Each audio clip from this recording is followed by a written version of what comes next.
ఈ రోజు ఈ వీడియోలో సన్ ఆఫ్ సర్దార్ 2 అనే సినిమా గురించి మాట్లాడుకుందాం. అజయ్ దేవగన్, మృణాల్ ఠాకూర్ లీడ్స్ గా విజయ్ కుమార్ అరోరా డైరెక్షన్ లో వచ్చిన కామెడీ ఎంటర్టైనర్ ఇది.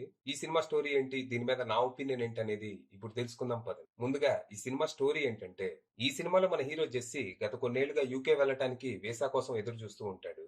తనకి పెళ్లైన వెంటనే తన భార్య ఉద్యోగం కోసం యూకే వెళ్లి అక్కడే సెటిల్ అయిపోతుంది. కానీ తనకి మాత్రం వీసా రాదు. అలా ఏళ్లు గడుస్తాయి. మొత్తానికి ఎలాగోలా వీసా సంపాదించి మ్యారేజ్ లైఫ్ మీద ఎన్నో ఆశలతో యూకే వెళ్తే అక్కడ తన భార్య డివోర్స్ పేపర్స్ తో తనకి స్వాగతం పలుకుతుంది. అంతేనా, కోర్టులు కేసులని టైం వేస్ట్ చేయకుండా గమ్మున డాక్యుమెంట్స్ మీద సైన్ చేసి ఆస్తిలో సగం వాటా ఇచ్చి ఇంటికి బయలుదేరమని ఉచిత సలహా కూడా ఇస్తుంది. దాంతో ఇప్పుడు ఏం చేయాలో, ఇంటికి వెళ్లి వాళ్ళ అమ్మకి ఏం సమాధానం చెప్పాలో అర్థం కాక సతమతం అవుతున్న మన జెస్సీకి అక్కడ రాబియా అఖ్తర్ అనే అమ్మాయి పరిచయం అవుతుంది. పాకిస్తాన్ నుంచి యూకే వచ్చి సెటిల్ అయిన తను అక్కడ తన ఫ్రెండ్స్ అండ్ ఫ్యామిలీ మెంబర్స్ తో కలిసి ఓ వెడ్డింగ్ బ్యాండ్ రన్ చేస్తూ ఉంటది. అదే బ్యాండ్ మేళం బ్యాచ్. ఇక ప్రస్తుతం రాబియా ఒక ప్రాబ్లం లో ఉంటది. తన అక్క కూతురైన సభ ఓ బాగా డబ్బున్న పవర్ఫుల్ కుటుంబానికి చెందిన ఇండియన్ అబ్బాయిని ప్రేమించో ట్రాప్ చేసో మరి పెళ్లి చేసుకోవాలనుకుంటది. అయితే అబ్బాయి ఫ్యామిలీ వాళ్ళకి పాకిస్తాన్ అన్నా, అబద్ధాలు ఆడే వాళ్ళన్నా, ఈ పాటలు పాడి డాన్సులు వేసే బ్యాండ్ మేళం బ్యాచ్ అన్నా పరమ అసహ్యం అనమాట. దీనికి వాళ్ళ బుడబొక్కల కారణాలు ఏవో వాళ్ళకుంటాయి. దాంతో ఆ ఫ్యామిలీని మాయ చేసి మోసం చేసి ఈ పెళ్లి చేయడానికి తనకి హెల్ప్ చేయాలని రాబియా మన జెస్సీని అడుగుతుంది.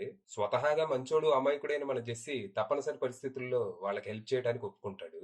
మరి తర్వాత ఏం జరిగింది? అసలు ఆ డబ్బున్న ఇండియన్ ఫ్యామిలీ ఎవరు? ఈ పాటలు పాడేవాళ్ళు, డాన్సర్లతో వాళ్ళకున్న ప్రాబ్లం ఏంటి? ఇంతకీ వాళ్ళని మాయ చేసి తన అక్క కూతురు పెళ్లి చేయడానికి రాబియా వేసిన ప్లాన్ ఏంటి? అసలు ఏ పరిస్థితుల్లో మన జెస్సీ రాబియాకి హెల్ప్ చేయడానికి ఒప్పుకోవాల్సి వచ్చింది? చివరికి వీళ్ళ మధ్యలో పడి మన జెస్సీ జీవితం ఎటు నుంచి ఎటుపోయింది అనేది మీరు సినిమా చూసి తెలుసుకోవాలి.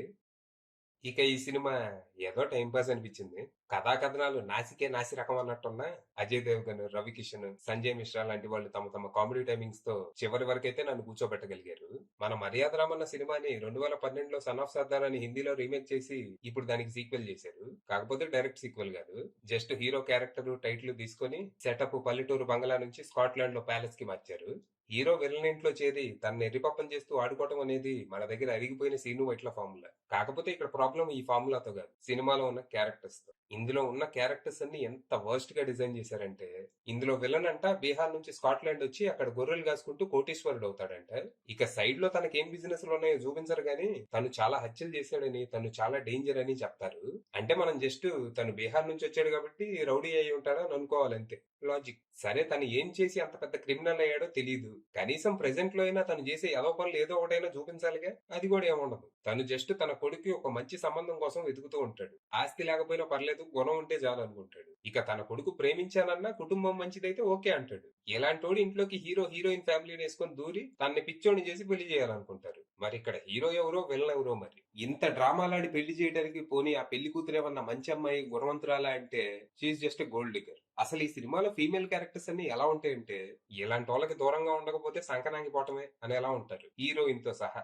దేశం గాని దేశంలో మన హీరోని తన భార్య మోసం చేసి రోడ్డును పడేస్తే తనేదో తనకి ఆశ్రయం ఇచ్చినట్టే ఇచ్చి తన అవసరం కోసం జెస్సీని మ్యానిపులేట్ చేస్తూ ఉంటది. తన అందాలు ఎరవేసి ప్రేమిస్తున్నానని నటించి హెల్ప్ చేయమని అడుగుతుంది. ఆల్రెడీ మోసపోయి డేలా పడ్డవాడిని ఇంకా మోసం చేయాలని చూస్తా ఉంటుంది. మళ్ళీ తను మాత్రం ఏదో పెద్ద పతివ్రతలాగా ప్రతిదానికి హీరోని తిడతా ఉంటుంది. హీరోకి భయం వేసినా, నేను ఇక అబద్ధాలు ఆడలేను, నన్ను వదిలేయండి అని బతిమాలినా తను వెంటనే, మేము నిన్ను నమ్ముకొని వస్తే నువ్వు మమ్మల్ని మధ్యలో వదిలేసి వెళ్ళిపోతావా? అసలు నువ్వు మగాడివేనా, సర్దార్వేనా, లేడీస్ ని వదిలేసి వెళ్ళిపోతావా?